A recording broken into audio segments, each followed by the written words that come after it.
Saudara sekalian yang dikasihi Tuhan Yesus Kristus, selamat berjumpa kembali dengan pelajaran kita pada hari ini.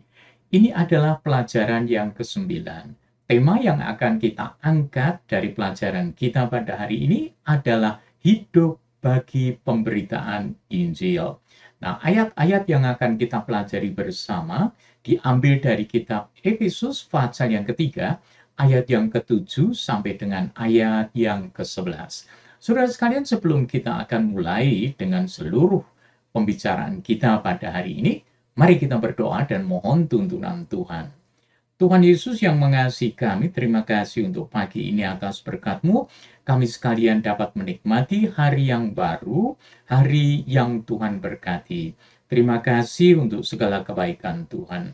Tuhan, kami serahkan seluruh pembicaraan kami dari awal sampai akhir ke dalam tangan Tuhan. Mohon tuntunan dan bimbingan-Mu.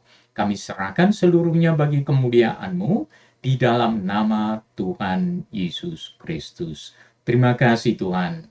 Amin. Saudara sekalian yang dikasihi Tuhan Yesus Kristus, pada hari ini kita akan bersama-sama belajar berkenaan dengan pemberitaan Injil atau hidup sebagai pemberita Injil.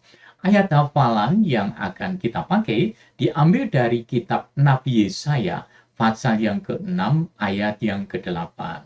Bunyinya, lalu aku mendengar suara Tuhan berkata, siapakah yang akan kuutus dan siapakah yang mau pergi untuk aku? Maka sautku, ini aku, utuslah aku. Saudara sekalian yang dikasihi Tuhan Yesus Kristus, kalau ada pertanyaan, hidup untuk apakah kita ini? Semuanya itu sebenarnya akan terlihat dari setiap perbuatan keseharian kita yang kita jalani. Saudara sekalian, seseorang yang hidup untuk makan mungkin akan makan lebih dari 3 kali dalam sehari. Karena memang hidupnya hanya untuk makan.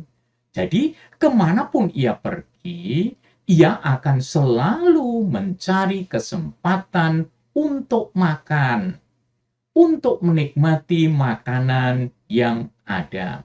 Nah, itulah yang terjadi. Jadi, hidup untuk apakah kita ini akan kelihatan sekali dari kehidupan perbuatan kita, tindak tanduk kita dari hari ke hari. Jika seseorang itu hidup untuk uang, ia akan menggunakan sebagian besar waktunya untuk mencari uang.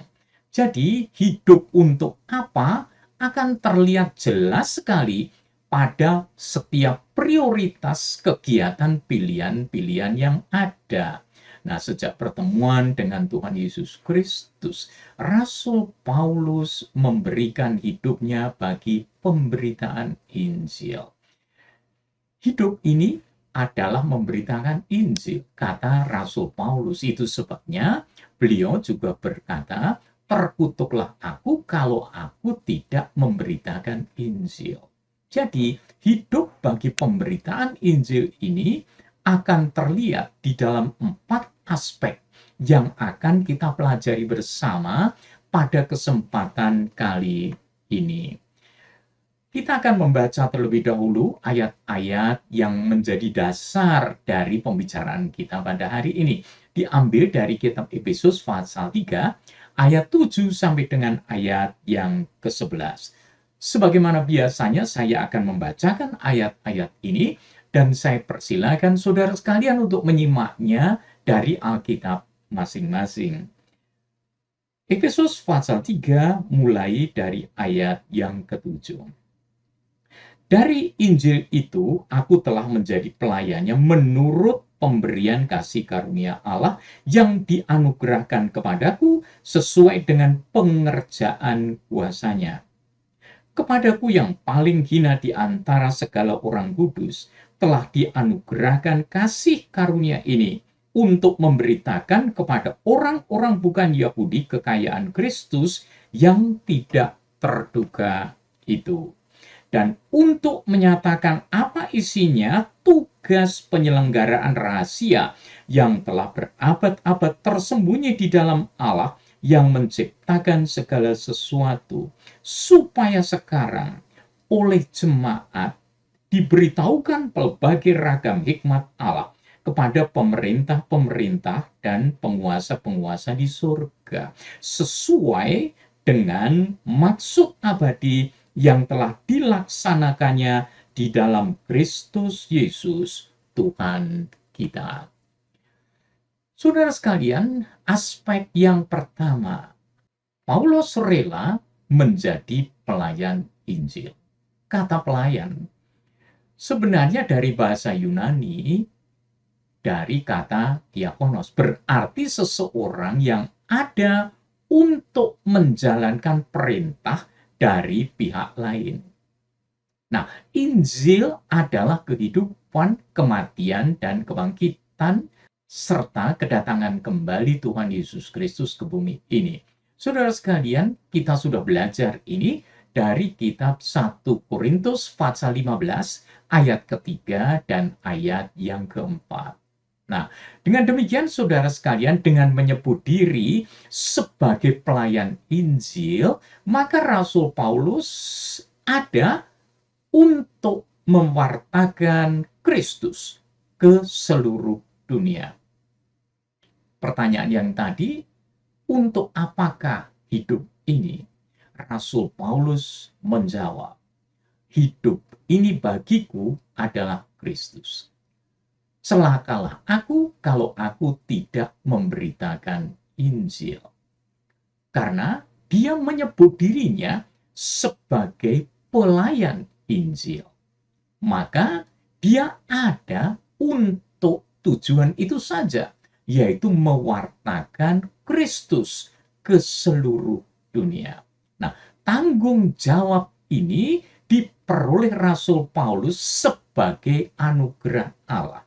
Ini diterimanya sebagai anugerah, bukan sebagai paksaan, tetapi sungguh-sungguh merupakan berkat yang diberikan Allah kepada Paulus. Saudara sekalian yang dikasihi Tuhan Yesus Kristus, Paulus sebelumnya adalah seorang penganiaya jemaat. Kita semuanya sudah belajar pada bagian ini. Namun ia ditemui Tuhan Yesus dalam suatu penglihatan saat Paulus sedang menuju ke kota Damsyik. Tujuannya jelas. Tujuannya adalah untuk menangkap semua orang yang percaya kepada Tuhan Yesus Kristus, menyeretnya dan memasukkannya ke dalam penjara. Dan dalam hal ini, Ananias pun sebenarnya diberitahu sesudah Paulus menerima penglihatan yang dari surga itu. Sebenarnya Ananias sendiri tidak mau untuk datang kepada Paulus, yang nama waktu itu disebutkan sebagai Saul, supaya menumpangkan tangannya dan menyembuhkan sakit matanya. Tetapi Ananias diberitahu oleh Tuhan, pergilah, sebab orang ini, artinya Paulus, adalah alat pilihan bagiku untuk memberitakan namaku kepada bangsa-bangsa lain serta raja-raja dan orang-orang Israel. Aku sendiri, sabda Tuhan Yesus Kristus, akan menunjukkan kepadanya betapa banyak penderitaan yang harus ia tanggung oleh karena namaku.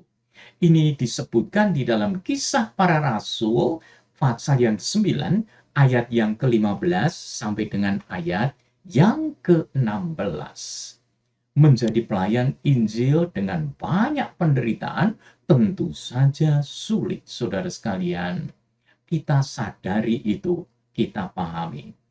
Itu sebabnya Paulus menulis, yang dianugerahkan kepadaku sesuai dengan pengerjaan kuasanya.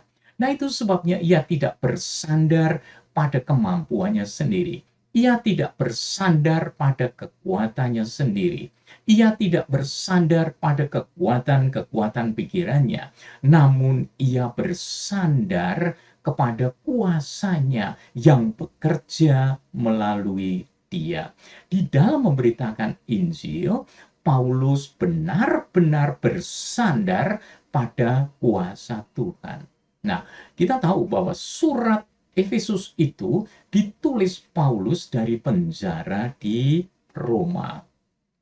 Dari sini kita mendapat bukti bahwa Paulus memang hidup bagi pemberitaan Injil, baik dalam keadaan bebas, merdeka, ataupun pada waktu dia di penjara, dia tetap memberitakan Injil. Ia rela menjadi pelayan Injil walaupun menderita. Tujuannya adalah agar Injil sampai kepada banyak orang. Catatan kita yang kedua, ini adalah aspek kedua. Paulus rela mewartakan Injil kepada bangsa lain. Paulus bisa saja sih menolak tugas dari Allah tersebut dan memberitakan Injil kepada orang Yahudi saja. Namun, ia malah merasa tersanjung karena sebagai yang paling hina dibanding orang percaya lainnya, Paulus mendapat anugerah khusus untuk memberitakan Injil kepada orang-orang yang bukan Yahudi. Itu disebutkan di dalam ayat yang ke-8. Kepadaku yang paling hina di antara segala orang kudus telah dianugerahkan kasih karunia ini untuk memberitakan kepada orang-orang bukan Yahudi kekayaan Kristus yang tidak terduga itu. Dia menerima pekerjaan ini, pelayanan ini sebagai anugerah yang luar biasa. Paulus menyebut Injil itu sebagai kekayaan Kristus yang tidak terduga. Ya tentu saja demikian. Karena kekayaan Kristus di dalam hal mengasihi umat manusia, kekayaannya di dalam hal memenuhi janji-janjinya, janji keselamatan bagi siapa saja yang percaya kepadanya. Kristus yang telah mengorbankan dirinya, memungkinkan orang non-Yahudi, orang bukan Yahudi menjadi warga kerajaan Allah tanpa harus mengikuti aturan-aturan Yudaisme atau aturan-aturan orang-orang Yahudi. Nah, inilah kekayaan kasih Kristus yang sangat besar itu, sehingga memungkinkan bangsa lain menjadi ahli waris dan berhak menerima janji Allah. Itu sesuatu yang sangat luar biasa, saudara sekalian. Kekayaan Kristus dinyatakan kepada setiap orang, dan Paulus rela untuk menjadi pelayannya, rela menjadi pewarta kabar baik ini. Dari sini kita melihat juga bukti bahwa Paulus memang hidup bagi pemberitaan Injil. Ia rela memberitakan Injil lintas suku, lintas budaya, dan lintas bangsa.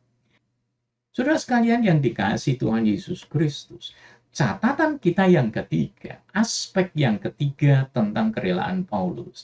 Paulus rela mempromosikan jemaat ciptaan Allah. Nah, peristiwa yang menyebabkan Paulus ditangkap sebenarnya bisa dibaca dari Kisah Para Rasul pasal yang ke-21. Ayat yang ke-17 sampai dengan ayat yang ke-36. Saudara sekalian dipersilakanlah untuk membaca ayat-ayat ini untuk melihat tentang latar belakangnya seperti apa sampai Paulus itu kemudian dibawa ke Roma. Paulus sebenarnya tetap memelihara hukum Taurat, namun mengajar bangsa-bangsa lain bahwa untuk menjadi warga kerajaan Allah itu mereka tidak perlu lagi mengikuti hukum-hukum Taurat dalam arti tafsiran-tafsiran yang dibuat oleh orang-orang Yahudi pada masa itu.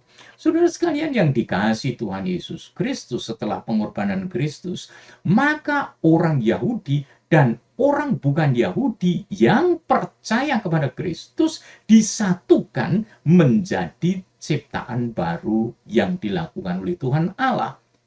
Mereka itulah yang disebut dengan jemaat atau gereja. Inilah rahasia yang telah berabad-abad tersembunyi di dalam Allah dan dipromosikan oleh Paulus. Ayat yang ke-9 menyatakan, dan untuk menyatakan apa isinya tugas penyelenggaraan rahasia yang telah berabad-abad tersembunyi dalam Allah, yang menciptakan segala sesuatu, supaya sekarang oleh jemaat diberitahukan pelbagai ragam hikmat Allah kepada pemerintah-pemerintah dan penguasa-penguasa di surga. Nah, kalau kita melihat, inilah rahasia yang telah berabad-abad tersembunyi di dalam Allah, yaitu siapa saja yang ada di dalam Kristus, semuanya menjadi umat Allah yang berhak juga menerima warisan dan janji-janji Allah. Alangkah besarnya kekayaan Kristus yang dilimpahkan kepada setiap orang yang percaya kepadanya. Warga kerajaan Allah bukan lagi soal suku atau soal kebangsaan, melainkan tentang iman kepada Kristus. Dari sini kita mendapat bukti bahwa Paulus memang hidup bagi pewartaan Injil, yaitu dia bisa menerima bangsa-bangsa lain untuk menjadi umat Allah. Meskipun dia seorang Yahudi, asli Yahudi, yang biasanya benar-benar menolak bangsa-bangsa lain, namun karena dia telah menerima panggilan ini untuk membawa orang-orang non-Yahudi datang menjadi umat Allah melalui iman kepada Kristus. Ia rela menyingkapkan rahasia Allah kepada semua orang bahwa di dalam Kristus, sekali lagi di dalam Kristus, orang percaya dari segala bangsa, segala suku disatukan sebagai gereja Tuhan. Dengan kasih-Nya yang besar dan caranya yang beragam, melalui Paulus, Allah membawa orang dari segala bangsa untuk datang menyembah Dia. Jemaat atau gereja menjadi alat untuk menunjukkan betapa kayanya ragam hikmat Allah itu. Allah tidak pernah kehabisan akal untuk membawa umat manusia, menyelamatkan mereka, dan memberikan anugerah untuk manusia yang mau percaya kepadanya. Semuanya ini membuat kagum pemerintah-pemerintah dan penguasa-penguasa di surga. Di dalam ayat ke-10 kan diberitahu, supaya sekarang oleh jemaat diberitahukan pelbagai ragam hikmat Allah kepada pemerintah-pemerintah dan penguasa-penguasa di surga. Luar biasa, saudara sekalian. Ayat-ayat ini membuka pikiran kita bahwa pemberita Injil seperti yang dilakukan Rasul Paulus itu memang benar-benar merupakan anugerah yang tidak ternilai harganya. Karena Tuhan sendiri berkenan memakai mereka untuk menyampaikan kabar baik, yaitu orang-orang yang bukan Yahudi masuk diterima menjadi umat Allah sendiri. Dan tentunya mereka mendapatkan dan menerima janji-janji Allah. Meskipun lebih hebat dari manusia, para penghuni surga tidaklah maha tahu. Mereka bukan yang maha tahu, sehingga perkara keselamatan bangsa-bangsa di dalam Kristus pun membuat mereka memuji Allah atas hikmat-Nya. Allah telah merencanakan keselamatan manusia itu sebagai maksud abadi atau tujuan yang telah dikerjakan berabad-abad lamanya sejak manusia jatuh di dalam dosa. Itu semuanya tercatat di dalam kitab Kejadian pasal yang ketiga, ayat yang ke-15. Saudara sekalian, semua rencana itu kini telah dilaksanakan oleh Allah di dalam Kristus Yesus. Dari sini, kita pun mendapat bukti bahwa Paulus memang hidup bagi pemberitaan Injil, yaitu bahwa dia mengungkapkan betapa besar hikmat Allah melalui jemaat, melalui gerejanya. Ia rela segala pujian hanya bagi Allah, tidak saja dari orang-orang yang dimenangkannya, sehingga mereka percaya kepada Tuhan Yesus Kristus, tetapi juga dari para penghuni surga. Segala kemuliaan hanya bagi Allah selama-lamanya. Kesimpulannya, saudara sekalian, apakah kita harus meninggalkan pekerjaan kita dan menjadi pemberita Injil? Ya, tidak haruslah. Contohnya Paulus tetap menjadi tukang tenda dan memberitakan Injil. Nah, dengan demikian kita tahu, kita tetap dapat pada pekerjaan kita dan hidup sebagai pemberita Injil. Kita hidup bagi pemberitaan Injil dapat dilihat dari doa kita, dari setiap pembicaraan kita, dari penggunaan uang kita, dan hal-hal lain. Paulus adalah contoh yang kita pelajari pada hari ini. Tentunya dalam doa, kita pun mau berdoa untuk para penginjil tersebut. Penginjilan di berbagai daerah dan orang-orang yang belum percaya, agar mereka semuanya terbuka bagi Injil. Di dalam pembicaraan, kita menceritakan Kristus kepada keluarga, kerabat, atau kenalan yang belum mendengar tentang berita keselamatan ini. Berita keselamatan yang disediakan Allah, sehingga mereka pun akan menikmati keselamatan yang Tuhan Allah sediakan bagi mereka. Di dalam penggunaan uang, kita rela mendukung program-program pekabaran Injil, meski harus menambah dana yang lebih besar dari persembahan dan perpuluhan yang sudah biasa kita kembalikan kepada Tuhan selama ini. Kita pun memiliki hikmat Allah untuk mempersembahkan diri kita, sehingga terbukti bahwa memang kita hidup bagi pemberitaan Injil. Terima kasih untuk perhatian saudara pada saat ini.